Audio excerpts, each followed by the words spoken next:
Thank you so much for joining me today at Everyday Yoga. My name is Christine. My pronouns are she and her, and we are going to do a practice tonight that is designed to calm your nervous system.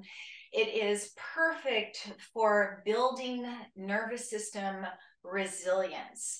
So this is obviously, if you are in a state of anxiety, it's not something that you can easily just drop into.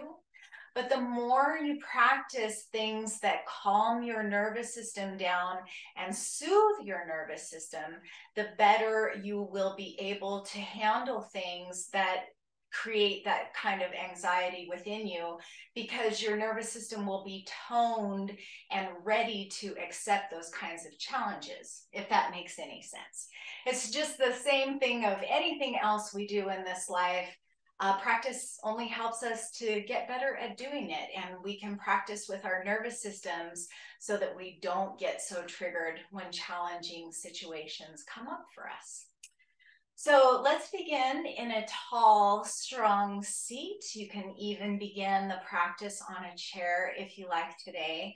I'm sitting on a blanket to give my hips a little more room and let my knees come down comfortably. You might be sitting to a block or a pillow. As always in these restorative classes, feel free to bring any supports, props, pillows, blankets, whatever might make your practice more comforting and nourishing for you today. So from your tall seat, let's go ahead and close the eyes or take a soft gaze.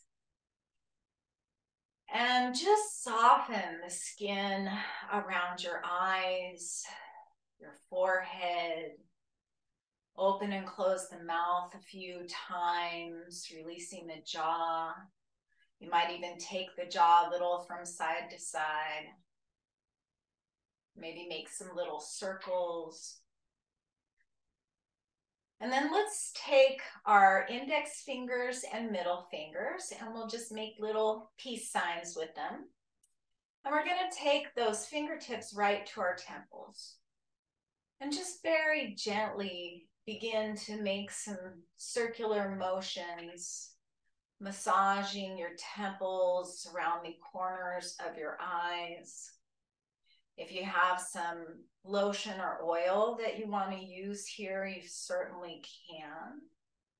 But just some nice, gentle movement, maybe moving up along the top of the eyebrows. You might even massage a little bit between your eyebrows, maybe gently running your fingertips up the bridge of your nose. And then take your fingertips to the hairline above your eyes and begin to make little circles or whatever movements speak to you. Maybe you want to rub back and forth a little bit. And maybe begin to come back down towards your temples once again. And then you might come in front of your ears. And maybe even massage that little flap that goes inside the ear. And maybe even take a fingertip and rub that cartilage that's the shell of the ear. And you might even take your thumb and your index fingers and gently, not pinch, but gently hold that little shell of your ear, the cartilage, and just massage it, coming down, working your way down to your earlobes, just giving them some gentle attention. And then take your index fingers behind the earlobe and find that little junction between your jaw and your neck, that little hinge of the jaw. You might experience quite a little bit of soreness here if you clench your jaw or grind your teeth or have TMJ. You might notice some sensitivity here. And again, you can take your index finger and your thumb And just massage your way down your jawline in whatever manner feels good to you. And just notice any places that are a little tender. Maybe come all the way out to your chin and just run your thumbs down alongside the jawline a few times. And then we'll take the fingertips to the back of the neck, the base of the skull, and just begin to make some circular motions back there as well, right there at the hairline. You might tilt your chin towards your chest a little bit and get some length. And you could also add a little movement to your neck, perhaps moving from side to side. And again, just notice any places that are tender, that require your attention, and invite yourself to be your own healer, your own massage therapist. And you might begin to bring your fingertips around towards the sides of your neck, coming forward. And here you could take the heels of your hands and massage into the sides of the throat. And then we're going to cross one arm over the other. It doesn't really matter which. And just kind of hook your fingertips on the tops of your shoulders, giving yourself a little gentle massage across the tops of the shoulders as you kind of pulse your arms in and out, giving yourself little squeeze hugs. And you might squeeze your shoulders up towards your ears gently, and then let them drop away. Release the hands and switch sides. Opposite arm on thumb, opposite arm on top. And then we'll use the fingertips to massage and hug and hold and nurture and give yourself that touch that you can only be the one to know how good it feels.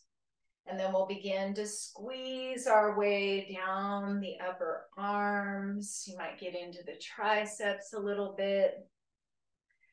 You could massage around the elbows. And just be curious, what does it feel like to have my elbows massaged? Just getting to know your body and the subtleties as you bring your massaging fingers down your forearms. And again, this can be a really tender place for people who do a lot of keyboarding or gaming or whatever. And maybe you might switch your hands around and massage the inside and along the forearm of one arm and then the other, just noticing those tender places. And then we'll rub the hands together, getting them nice and warm, warming up the joints. And then we'll just gently massage the fingers too. Take one hand and begin to massage along the heel of the opposite hand with your thumb. Maybe cradling your hand in your other palm as you begin to move your thumb up the pinky, massaging each knuckle in its turn, and then across the palm and up the fourth finger, the ring finger, and across the palm from the base again and up the middle finger. Got to keep those middle fingers healthy. And then we'll massage across the palm and up the index finger. And then this little meaty place in between your thumb and index finger, which I forget what that's called. The little thumb mound. I think it's a thenar, something like that. I can't remember. We'll just massage there. That can be a real tender place. And then work our way up the thumb. And then we'll show the same kind of love and nurturing and gentle touch on the other hand, starting at the heel of the hand and moving upward across your pinky. Just getting to know your body. We're usually very disconnected from our bodies during the day. We're living so much of it in our minds. But I did a training this last weekend, and I was reminded of a quote that said that we need to listen to the whispers of our bodies so that we don't have to hear the screams. And then we need to respond to those needs, those whispers. I don't know about you, but I'm very guilty of having to go to the bathroom for a really long time before I finally go, because I think I can just do one more thing. But what would happen if we just responded to our own needs when they need to be met? And so now, if you've got your legs crossed, we're just going to switch the cross of the legs. We're going to be here just a little bit longer. We're going to practice Brahmari breath, which is a nice humming breath, which is really calming and soothing for our nervous system. It helps to tone the vagal nerve that is that gut-brain connection. And with Brahmari breath, you can do it without your hands at all if you like. You can have your hands down on your lap, wherever that feels good to you. Or for the full experience, we're going to take our two thumbs, and again, that little flap that's on the inside of the ear, we're going to press inward on both flaps so that you're really restricting your ability to hear the sounds around you. We want to withdraw the senses and come inward into the body. And even as we're gently pressing inward on those flaps, we're going to take that index and middle finger once again and cover the eyes. And the other two fingers can just be free. And from here, we'll take a big inhale, and we're going to hum as we exhale. So let's take a full breath to prepare. Recommit to your tall spine once again. Take an inhale. And as you exhale, hum.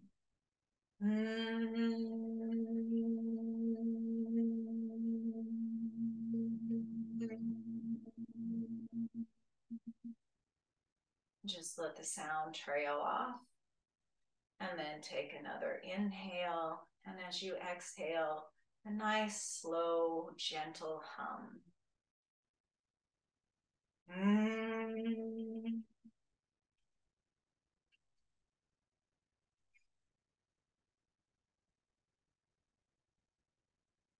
And keep continuing with this breath. If you're practicing the breath, it might be difficult for you to hear me, but as you practice the breath, really go inward and feel the vibrations in your body.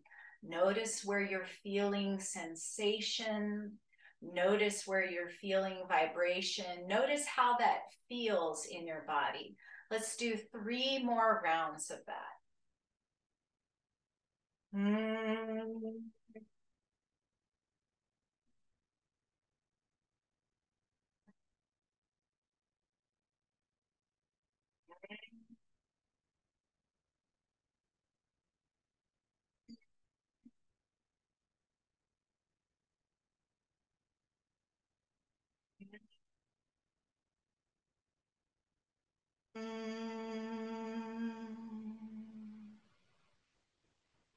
And as you're ready, release your hands. Just let them rest gently in your lap.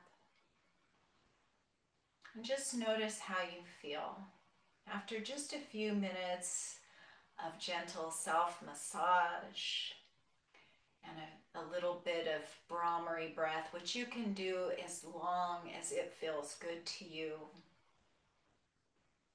And just notice how you feel now as compared to when you started your practice.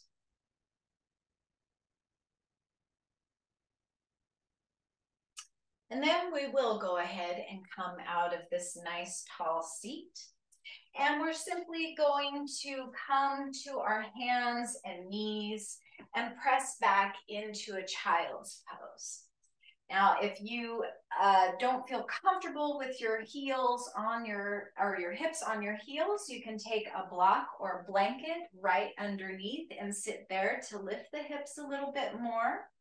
Or if you don't want to have your head below your heart, you can take a bolster or stack a couple of blocks and a blanket and keep yourself level here as you adjust for your own body, whatever support you might have, maybe a couple of pillows, and you can just rest yourself down, turning your cheek to one side or the other. If you're taking full child's pose, take those knees out wide, bring the big toes together, walk your hands out, and let your heart drop down towards the earth and rest your forehead to a block, which can also keep the head level with the heart, or to a mat, your mat. You can stretch those arms out nice and long, draw the hips back towards the heels, get really long in the side bodies. You just kind of wiggle a little from side to side, making plenty of room for the belly between the thighs. Take a big inhale here as you lengthen, and as you exhale, relax the arms, relax the hips. Invite the next inhale deep into the low belly and notice how your hips and your low back expand.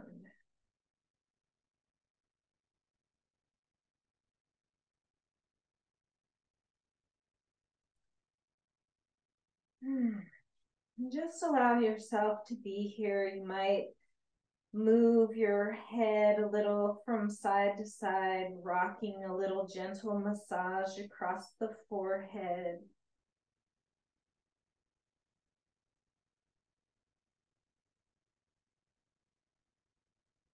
Taking those nice, big, expansive breaths. And as you exhale, let it go out the nose or the mouth with a big sigh.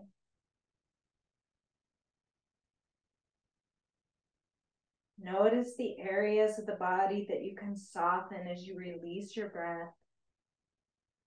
And take 2 more breaths like that, noticing the expansion, 360 degrees down into the low belly, the hips, and the low back as you inhale.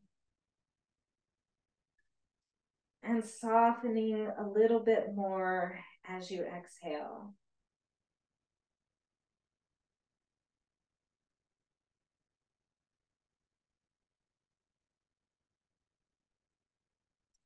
And then we're going to press gently into the hands, rise up onto the knees, parallel the knees and the shins and the feet. Bring the hips over the knees, bring the shoulders over the wrists. Inhale, gentle cow, drop the belly, draw the heart forward, lift the tailbone. Exhale, round the spine, tucking the chin, letting the tailbone come down towards the earth. Inhale, tuck the toes, bend the elbows, open up across the throat. Exhale, belly button to the spine, tops of the feet in the mat. Let's do that 2 more times, moving really slowly and letting each movement take the full length of the breath. Every time we slow down and deepen our breathing, we're communicating to our nervous system that we are safe.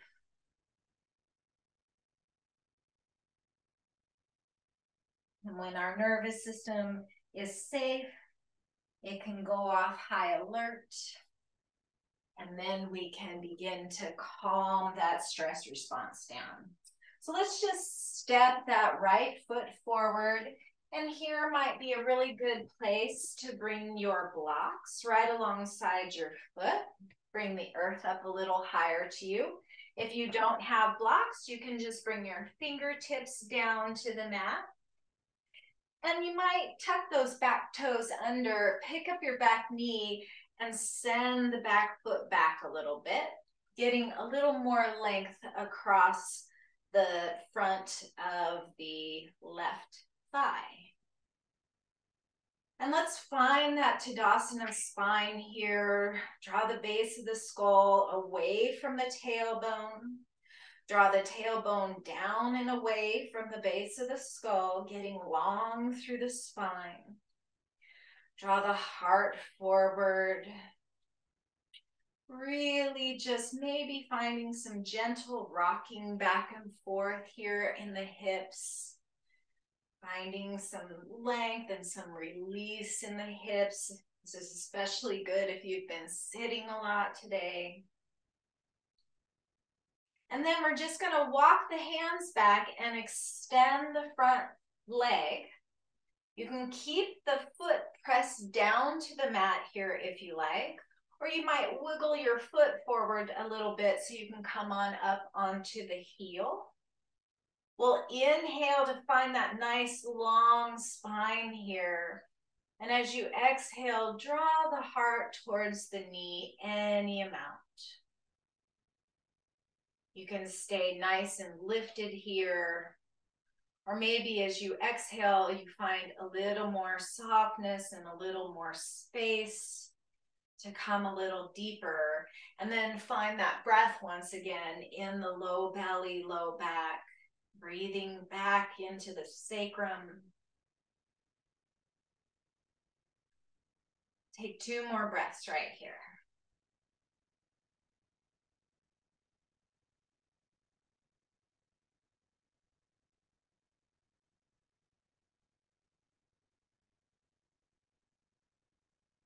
And then we'll rebend the front knee. Bring those hands alongside that front foot once again. And we're just going to step back with the right foot and come forward with the left and do the same thing on the second side. So you might send that back leg back a little bit. Again, you might find a little gentle rocking in the hips.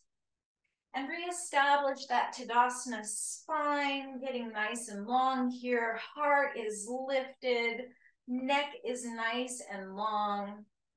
See if you can square the hips towards the front of the mat so you're not opening up to the side, but you're drawing the left hip back and the right hip forward, getting nice and square to the front of the mat here.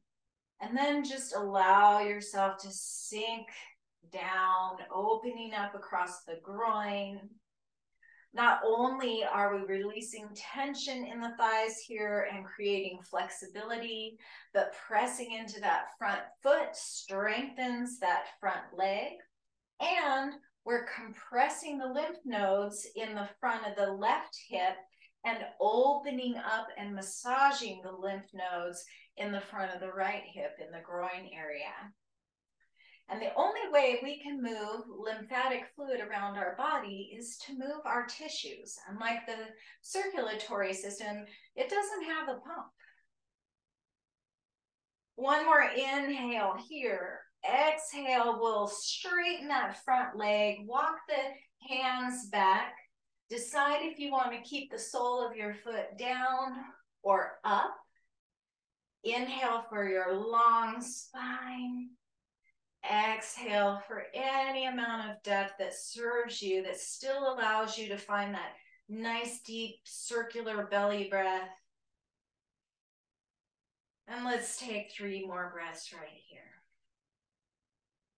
Yeah, the circulatory, I just had a webinar about this, so I'm solidifying my own learning by sharing that with you.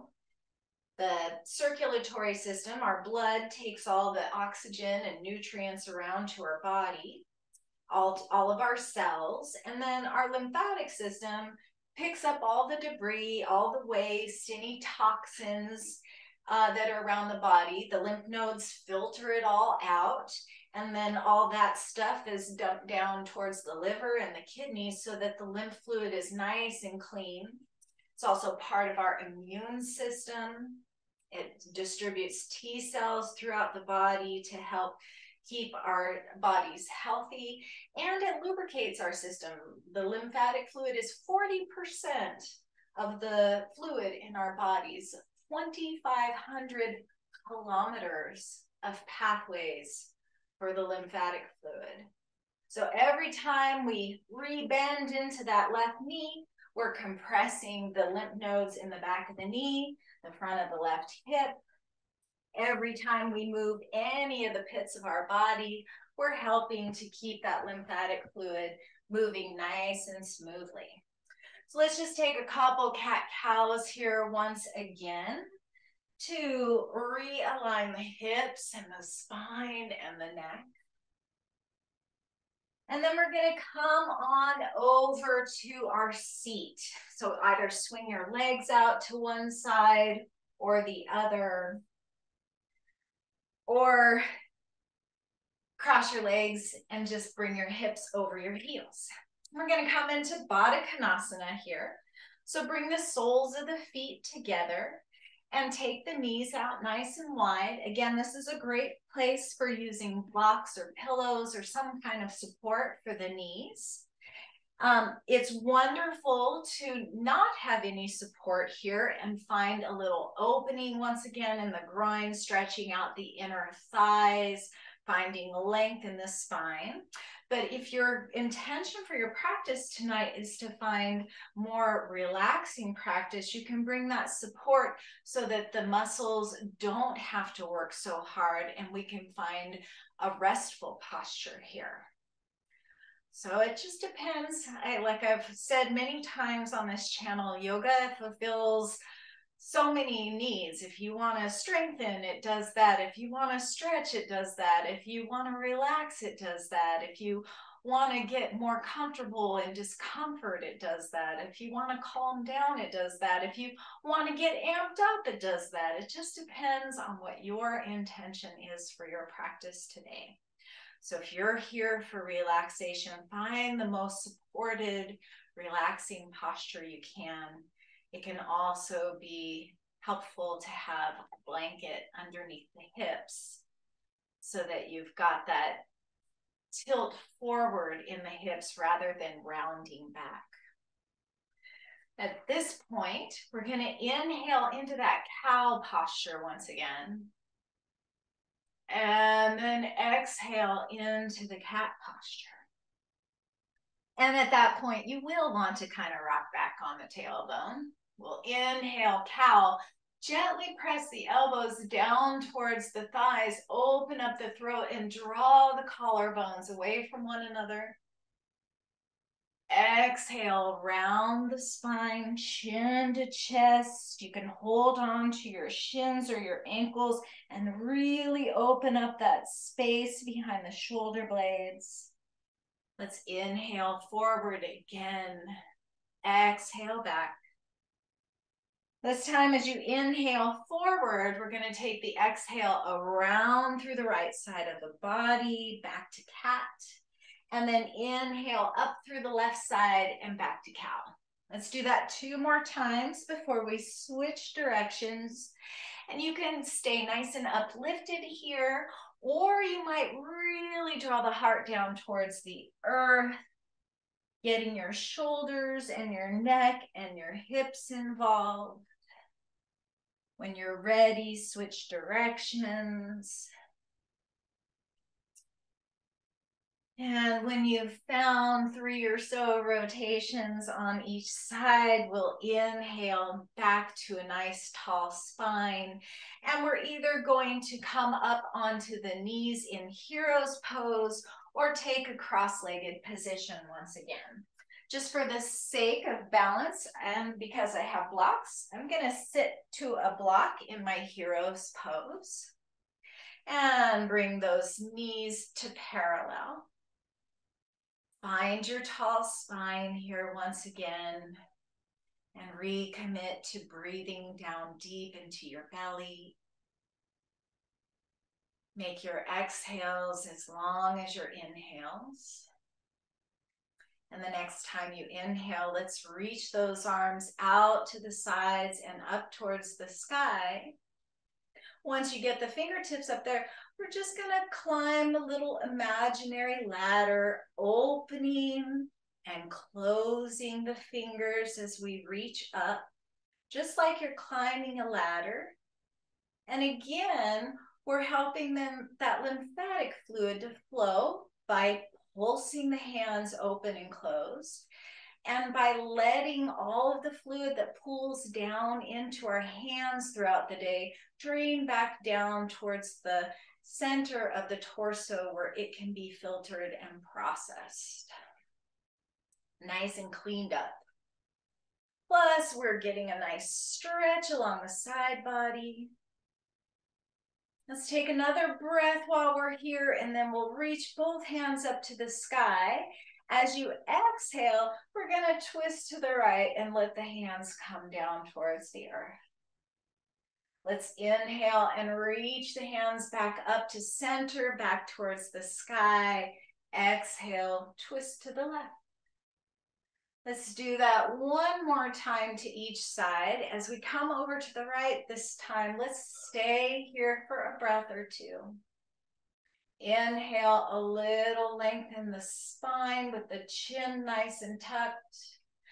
Exhale, find a little bit more of a twist, maybe looking back over the right shoulder. And soften. One more breath. And then we'll inhale, arms high to the sky again. Exhale, twist to the left.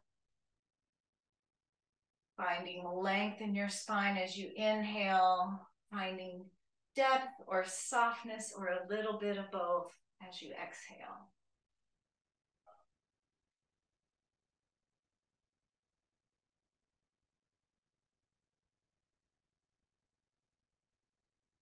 And then we'll inhale the arms high to the sky once again, and exhale, hands right down to your heart.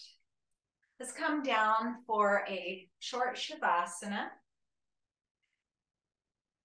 A new posture that I learned, well, it's new to me, is just to take one or two blocks in their flat position across the top of the mat where your head is going to be. And then you can take a bolster or a blanket, which you have rolled up to be like a bolster, or a pillow or a towel or whatever you have around handy. And we're just gonna lay that at a diagonal right across those blocks. Then if you have another bolster or blanket or pillow or something, we're gonna lay it down at the bottom of the mat to support our knees. If you have a nice folded edge for up by your back, that would be nice, but you could have fringe back there if you want. And you have a couple of ways of taking this. So you can have the bottom of your makeshift bolster kind of butted up against the sacrum and lay back here. Or you can scooch a little farther away so that the back bend occurs a little higher in the lumbar spine. So only you know your body and what your body needs tonight. I'm going to start with my sacrum right up against the blanket and extend my legs so that my knees are over the bottom bolster or blanket. We're just going to bring the palms down alongside the hips. And then the forearms, keeping the chin tucked until the very last minute. When you find your spine supported, you can open up your arms to the sky and find a very nice supported fish posture, Matsyasana here, Matsyasana. Just learned my words, I'm so relaxed. Just let your hands be relaxed, your fingers gently curled in and up. Let your feet be relaxed out to either side. Invite your chin to tuck to keep the neck long. And we'll just be here for a couple of minutes. You might close your eyes if they're not closed already, and if you have one available, you might take a cloth or blanket or an eye mask over your eyes. And you could stay here as long as it feels good to you, just letting your body continue to soften and relax. And really allow yourself to feel how supported you are. Allow yourself to be held and be nurtured.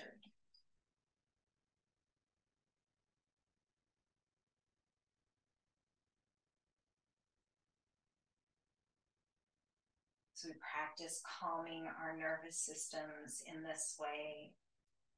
We begin to build greater tone and a better ability to handle things as they come our way. Because it's really hard to practice not being anxious in the moment of the anxiety. But when we practice like this off the mat, when we have this relationship with our bodies, where we're listening to them, where we are responding to their needs, and where we're paying attention and really seeing and hearing ourselves, we can build greater and greater resilience. And when we can show up for ourselves, then we can begin to show up for others. So always put your own mask on first. And you can stay here as long as your time allows. Or if you're ready to come out of the posture, let's just pick up the feet and rotate the ankles in one direction and then the other. And maybe wiggle the toes and point and flex the ankles a little bit. And then we'll begin to wiggle the fingers as we rotate the wrists. And we'll bend one knee and then the other. Push away the bottom support with your feet. And just roll off the top support to your favorite side, pushing it out of the way. You can stay in this nice fetal position for a moment before you get on with the rest of your day, just supporting yourself here one more time, one more breath. And then we'll press back up to a tall seat. Find your Dandasana staff pose. Find your tall spine, legs extended out in front of you, feet pointing up to the sky. You can support your spine with your fingers out to either side. And as we inhale together, let's raise the arms up overhead. Bring your palms together and exhale your hands right down to meet your heart. If you like, you can bow your chin towards your chest in respect and reverence for the beautiful human being that you are, for the beautiful spirit that you are, and in respect and reverence for those who've shared your practice with you today and for anyone else you meet along the way. Namaste.